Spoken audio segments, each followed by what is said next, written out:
Hi everyone and welcome to Nanite Digital World. My name's Luke and today we are going to be talking about Fortnite on the App Store and also on Mac, as well as Facebook saying that Apple's iOS 14 anti-tracking features will have a significant effect on the audience network ad revenue. Now, this is Nanite Digital World. My name's Luke. Let's get started. So let's get straight into it with Epic Games. They won a temporary restraining order against Apple in part.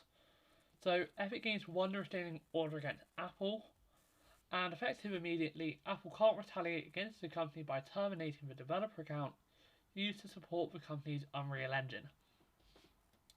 But Apple is not required to bring Fortnite back into the App Store. Now, there are two quotes for why they decided to do these two different things, and I will go over those both in a second. But basically what this means is that Unreal Engine developers, you'll find you're safe for at least until September 28th.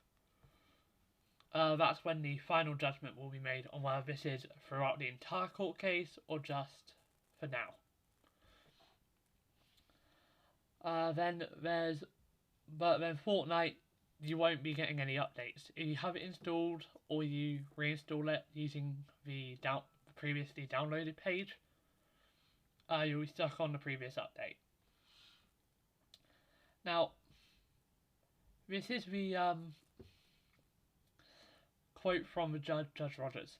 She said that, quote, "The court will find that with respect to Epic Games' motion as to its games, including Fortnite, Epic Games has not yet demonstrated irreparable harm. The current predicament appears of its own making. Strategically choose it," end quote, Rogers wrote, saying that Epic, quote, "strategically chose to breach its agreement with Apple," end quote. That's all true, and we all know that. I'm not going to deny Epic made this situation themselves. They could have filed this lawsuit without removing the app. It would have had the same effect, and developers and players would still be just as happy. I'm not going to lie, after all this, it does seem like Epic is jumping tongue-in-cheek, just keeping them what they want and not really caring. And that I'm not too happy with. But the fact is that in relation to Unreal Engine, Rogers said that it is Apple who, quote, "has chosen to act severely by threatening the Unreal Engine," end quote. She also said that, quote, "Epic Games and Apple are at liberty to litigate against each other, but their dispute should not create havoc to bystanders," end quote. Now, if Apple had cut off Unreal Engine, that would have affected lots of indie developers and also Microsoft. Like, Microsoft have their own development programs, but they still rely on Unreal Engine for Forza Street. So that just shows you kind of how important Unreal Engine is. It is still used by lots of companies. Now, Rogers agrees with Epic that there is, quote, "potential significant damage to both the Unreal Engine platform itself and to the gaming industry generally," end quote. Suggesting Apple would have a hard time arguing that Epic won't be harmed if Unreal Engine developers abandon their projects. No way. So yeah, that's basically the way this is going to work. Now, on September 28th, we'll find what will happen throughout the rest of the trial, but the rest of this trial probably won't be ready until next year. Now, Epic's counsel said they would be prepared for the whole thing within 4 to 6 months. Apple, however, is suggesting a longer discovery period, with the trial beginning in 10 months. So we've already got some infighting. Oh, okay, so there are actually Epic actually has two different accounts on iOS, one for Fortnite and one for Unreal Engine SDK. Okay, I didn't realise that. Wow. Okay, so they pay. If I'm right, Epic pay Apple $200 a year. Wow, that's a lot of money. Okay, wow. Wow. Anyway, to be honest, no matter how this ends, even if it does end with Apple getting rid of their 30% and everything, I think Epic will still be left with a damaged reputation. See, I've been very focused on what Apple have done wrong here, and I do want to apologise for that because Epic are far from blameless in this situation.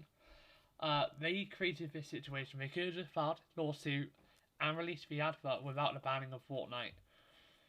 The fact is, the Fortnite ban was just a way to really kind of get the immediate attention, because Fortnite was banned and then they released it.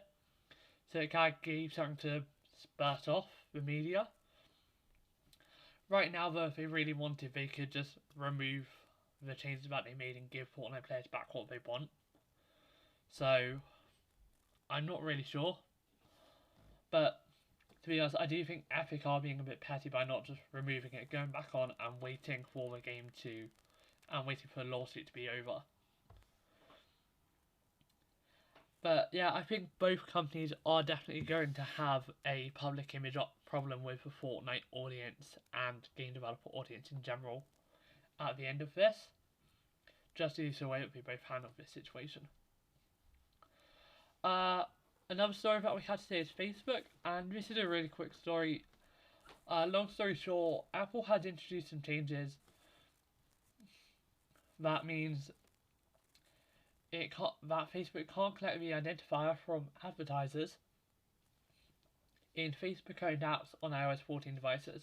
Because Apple added a feature that requires users to agree to ad tracking to prevent cross-app and cross-site tracking. Blah blah blah. Basically saying that whilst Facebook doesn't want to make a change, Apple has forced the decision. Personally, I'm fine. Yeah, please don't track me. I don't enjoy being tracked. I don't know who would enjoy being tracked. But regardless, this is just something that we're going to have to kind of be ready for now. We won't be being tracked, and I'm happy. But it also means that your adverts won't be very personalised. Now, Facebook does also warn that it could render the audience network ineffective on iOS 14. So ads just may not be seen on iOS 14. And any publishers and developers who use Facebook's audience network program should count on lower CPMs. Now, Facebook says that many of its developers and publishers will be hurt by iOS 14 at an already difficult time, and it plans to invest time and resources into building monetization products for publishers and supporting platforms outside of iOS 14.